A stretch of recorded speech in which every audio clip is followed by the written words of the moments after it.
Баршаңызға сәлем. Бүгін бізде Ани фильмі. Фильм бір белгісіз әйелдің қараңғы түнде бос жолмен көлік айдап келе жатқанынан басталады. Ол үрейлі аудиокітап тыңдап келеді. Бірақ қараңғыда жалғыз қалғанын түсінгенде, оны тез арада өшіріп тастайды. Кенеттен оның көлігі бір нәрсемен соқтығысады. Алғашқы таңданыстан кейін әйел көліктен шығып, зақымданған жерді тексеруге тырысады. Телефонның шамын қосып қарағанда, жолдың әдейі бүлінгенін байқайды. Бұл қасақана ұйымдастырылған апат еді. Бұл қақпан екенін түсінгенде, қарапайым адам бірден көлігіне қайта отырып, көмек іздеуге тырысар еді. Бірақ жоқ, бұл әйел ондай емес. Ол айналасындағы орманнан сыбдыр естіген соң, шамын сол жаққа бағыттайды. Сол сәтте таңғаларлығы, ол өзіне тура қарап тұрған алып бөкенді көреді. Үрейден қатып қалған ол енді ештеңе істей алмайтынын түсінеді. Бірақ одан да жаман жаңалық оны арт жағынан күтіп тұр. Оның дәл артында бетперде киген кісі өлтіруші әрбір қимылын бақылайды. Бөкен болса, жағдайға мән берместен, бетперде киген адамды байқап қашып кетеді. Ал әйел бұл сәттілікке қуанады. Бірақ бұл қуаныш ұзаққа созылмайды, арт жағынан тағы да бір сыбдыр естіледі. Ол басқа жақты тексеруге тырысады. Бірақ қорқыныш ақыры жеңіп, көлігіне қайта қарғыды. Кенеттен арт жағынан тырналып, шықырлаған дыбыстар естіледі. Бұл өлтіруші, ол көліктің артында тұр. Әйел көлігін оталдыруға тырысады, бірақ еш нәтиже жоқ. Ақыры, бетперде киген адам терезені сындырып, оны аяусыз шабуылдайды. Келесі күні бір топ жасөспірім Уистлер лагеріне келеді. Оны Оуэн Уистлер басқарады. Бұл лагер Эльгупт қауымдастығына кіретін балаларды қайта тәрбиелеу үшін құрылған. Оуэннің айтуынша, бұл инклюзивті және қауіпсіз орын. Және олар ешкімді еріксіз өзгертпейді. Ол өз сөзінде өте сыпайы әрі сүйкімді болып көрінеді. Құдайдың әр адамды жақсы көретінін айтып сендіреді. Алайда, бәрібір ол өзін қалай сезінетініне көңілі толмайтындарға көмектесуге дайын екенін айтады. Оуэн өзінің қызметкерлерін таныстырады: доктор Кора лагер терапевті, Молли олардың жаңа дәрігері, Зейн спорт директоры, Сара іс-шаралар директоры және Зейннің қалыңдығы. Сондай-ақ бір түрлі Балтазар есімді жөндеуші бар. Барлығы шамадан тыс жылы шырайлы, ал бұл жақсылықтың белгісі емес. Оуэн оларға телефондары мен ноутбуктарын тапсыруды бұйырады. Сосын оларды ұлдар мен қыздардың жеке жатақханаларына бағыттайды. Бірақ бұл Джордан үшін қиындық туғызады. Ол өзін трансгендер және екі жақты емес деп таниды. Оуэн олардың жағдайын түсінетінін айтады.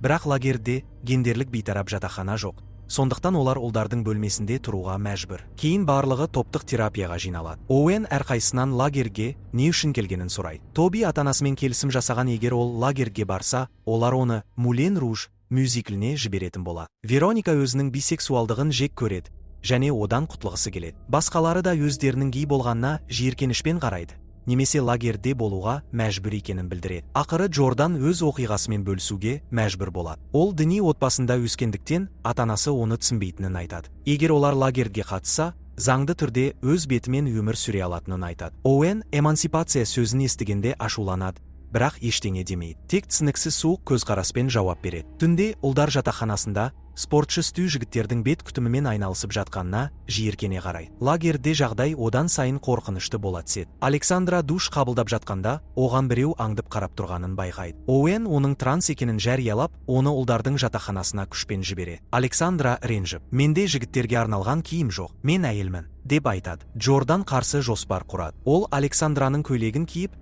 таңғы жиынға солай барады. Бұл Оуэнді ызаландыру үшін жасалған қадам еді. Оуэн Александраны Александр деп атай бастайды, және оны дұрыс есімімен атамаудан бас тартады. Келесі күні ұлдар мен қыздар бөлек-бөлек стереотипті еркектік және әйелдік істермен айналысады. Ұлдар турникке өрмелейді, арқан тартысады, дөңгелектерден секіреді. Қыздар білезік жасайды. Сара Вероника мен киімнің білезік алмасып жатқанын көріп, бір түрлі көзқараспен қарайды. Осы іс-шаралардан бөлек, барлығы жеке терапиядан өтеді. Осы уақытта Александра медпунктке кіріп, өзінің дәрілерін алмақшы болады. Алайда, оны Молли ұстап алады. Ол дәрілерін қайтаруды өтінеді. Бірақ Молли бұл лагердің ережесіне қайшы екенін айтып бас тартады. Басқа амалы қалмаған Александра ашық айтады. Бұл эстрадиол, эстроген препараты. Ол оны ішуге мәжбүр, өйткені бұл оның денесі үшін өте маңызды. Ол көз жасын көлдетіп, Моллиге лагерге келуінің шынайы себебін айтады. Егер ол мұнда келмесе, өзінен кіші інісін ешқашан қайта көре алмайды. Оның әңгімесінен әсерленген Молли ақыры беріліп, оған дәрілерін қайтарып береді. Алайда, олардың ауыр күндері түнде де тоқтамайды. Түннің бір уағында жасөспірімдерді ұйқысынан оятып, орманға алып кетеді. Оларды жұптастырып,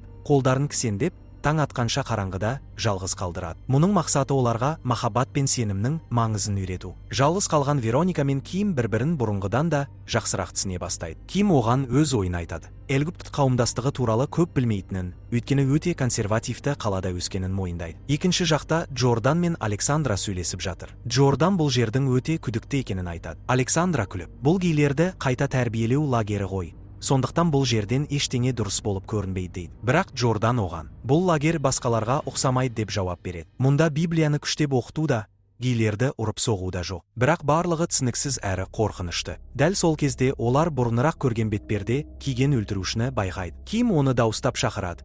Бірақ өлтіруші қараңғыға сіңіп, жоқ болып кетеді. Джорданның күдігі әрине шындыққа айналады. Осы уақытта олар орманда жүргенде, доктор Кора мен Сара жасөспірімдердің жеке заттарын ақтарып жатыр. Кора Джорданның Библиясын тауып алады. Оның ішінен отбасының фотосын алып шығып, зұлымдықпен жымияды. Келесі күні Джордан доктор Кораның кеңсесі алдында кезегін күтіп отырады. Осы кезде Габриэль бөлмеден көз жасын сүртіп шығады. Көп ұзамай Джордан оның неге мұнша қатты жылағанын түсінеді. Доктор Кора олардың жыныстық сәйкестігін балалық шағы мен ата-анасымен қарым-қатынасына байланыстырып, психологиялық қысым көрсетеді. Сеанс соңында Джордан қатты абыржып, өз сенімдеріне күмәндана бастайды. Кешке Джордан бұл туралы Александрамен бөліседі. Ол өзін өзгерту туралы ойлап жүргенін мойындайды. Александра оған, бұл адамдардың сөзіне ерме, олар сені бұзғысы келеді, деп кеңес береді. Оның көңілін көтеру үшін Александра Пинктің Perfect әнін шырқай бастайды. Бірте-бірте барлығы қосылып, әсерлі би кеші басталады. Олардың арасындағы достық байланыс бұрынғыдан да күшейе түседі. Алайда, лагердің сыртынан бақылап тұрған Оуэн бұл көрініске ашумен,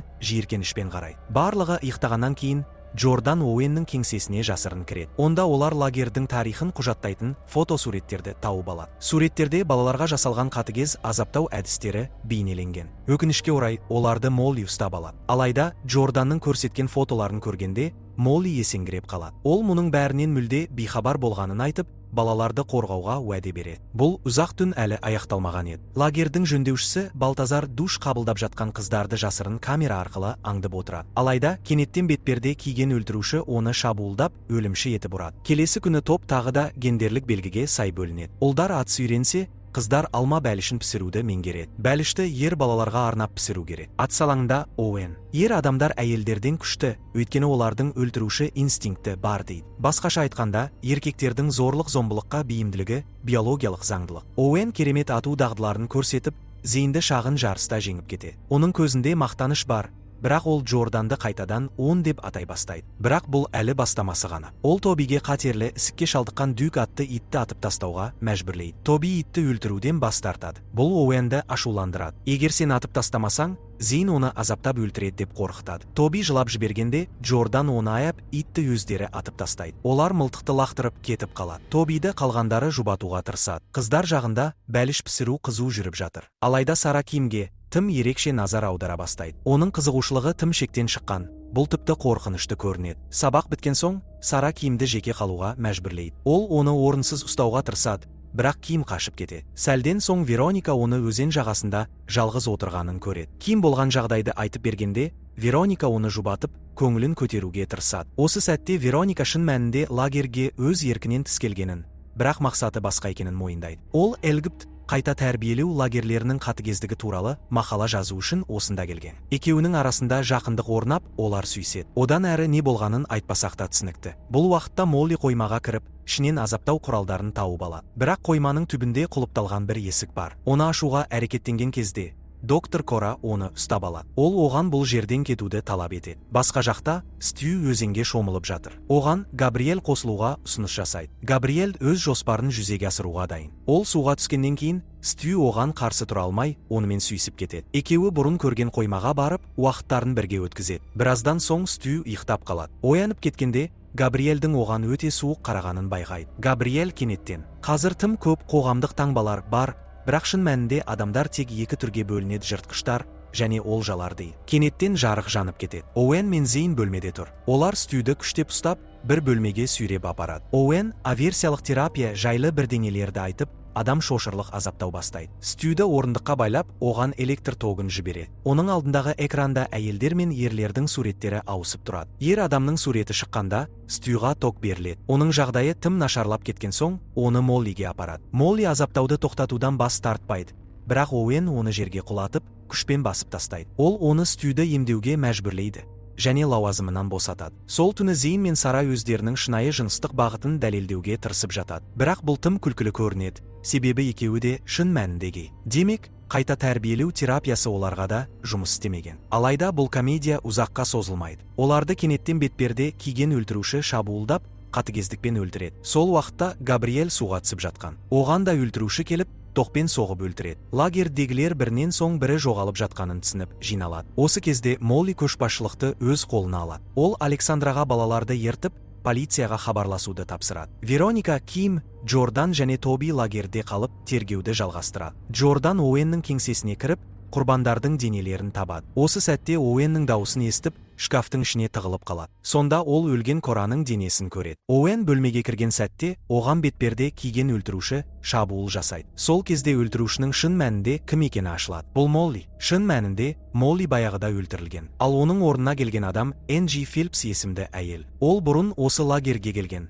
бірақ Оуэннің азаптауынан өткен. Енді ол кек алуға келді. Оуэн оған шабуыл жасамақ болғанда, Джордан оған мылтық кезейді. Алайда, оны атып тастауға батылы жетпейді. Энджи бұл жұмысты өзі аяқтайды, Оуэннің тамағын орып жібереді. Осыдан кейін ол Джорданға қосылып, лагерді бірге жоюды ұсынады. Бірақ Джордан өлтіруші болудан бас тартады. Осы сәтте полиция келеді. Энджи тұтқындалады. Стю ауруханаға жеткізіледі. Тоби мен Стюдің арасында романтикалық сезімдер байқалады. Барлығы өздерінің кім екенін толықтай қабылдап, басынан өткен қорқынышты оқиғалардан кейін өмірді қайта бастауға дайын.